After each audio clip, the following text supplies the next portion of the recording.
Fowl cholera রোগটি চিকিৎসার থেকে প্রতিরোধ করা অনেক সহজ। আমাদের দেশে আগস্ট মাসে সাধারণত বর্ষাকাল থাকে। বর্ষাকালে বেশ কিছু রোগ দেখা যায় যেগুলা মুরগির জন্য অনেক বিপজ্জনক। এর ভিতরে একটি রোগ হচ্ছে ফাউল কলেরা, যা পাস্টোরেলা মাল্টুসিডা জীবাণু দ্বারা আক্রান্ত হয়।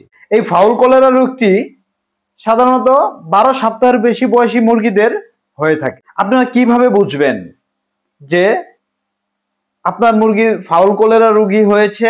হঠাৎ মুরগি মারা যাওয়া, ঝুঁটি ও মুখ নীলচে হয়ে যাওয়া, জ্বর ও সর্দি থাকতে পারে, অনেক সময় পাতলা সবুজ বা হলদে পায়খানা করতে পারে, শ্বাসকষ্ট থাকে, খাবারে অনীহা থাকে, ডিম উৎপাদন কমে যায়। আপনি যদি চিকিৎসা না করেন হঠাৎ এরূপ মারাত্মক রূপ ধারণ করতে পারে এবং অনেক বেশি মুরগি মারা যেতে পারে। আপনি যদি চিকিৎসা ও যত্ন নেন কয়েকদিনে ভালো হয়ে যাবে। প্রতিরোধ, এই রোগের প্রথম প্রতিরোধক হচ্ছে ভ্যাকসিন।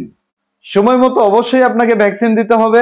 লেয়ার মুরগিতে সাধারণত 8 থেকে 12 সপ্তাহের ভিতরে প্রথম ফাউল কলেরা ভ্যাকসিন দেওয়া হয়। ভ্যাকসিন দেওয়ার আগে অবশ্যই মনে রাখবেন এই রোগের প্রাদুর্ভাব বর্ষাকালে বেশি হয়, তাই বর্ষাকালের আগে ভ্যাকসিনটা দিলে ভালো হয়। খাবার ও পানির পাত্র প্রতিদিন জীবাণুমুক্ত করতে হবে। মুরগি যদি মরে যায় দ্রুত মাটিতে চাপা দিয়ে দিতে হবে। যদি আপনার কাছে মনে হয় আপনার একটি মুরগি ফাউল কলেরাতে আক্রান্ত, তাহলে দ্রুত মুরগিটিকে আলাদা করে রাখতে হবে। যদি মুরগির অবস্থা গুরুতর হয়ে যায় তাহলে দ্রুত একজন ভেটেরিনারি চিকিৎসকের সাথে যোগাযোগ করবেন।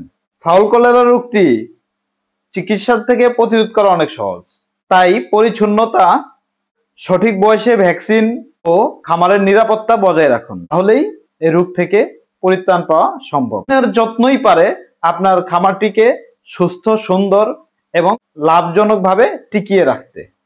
ধন্যবাদ। আসসালামু আলাইকুম।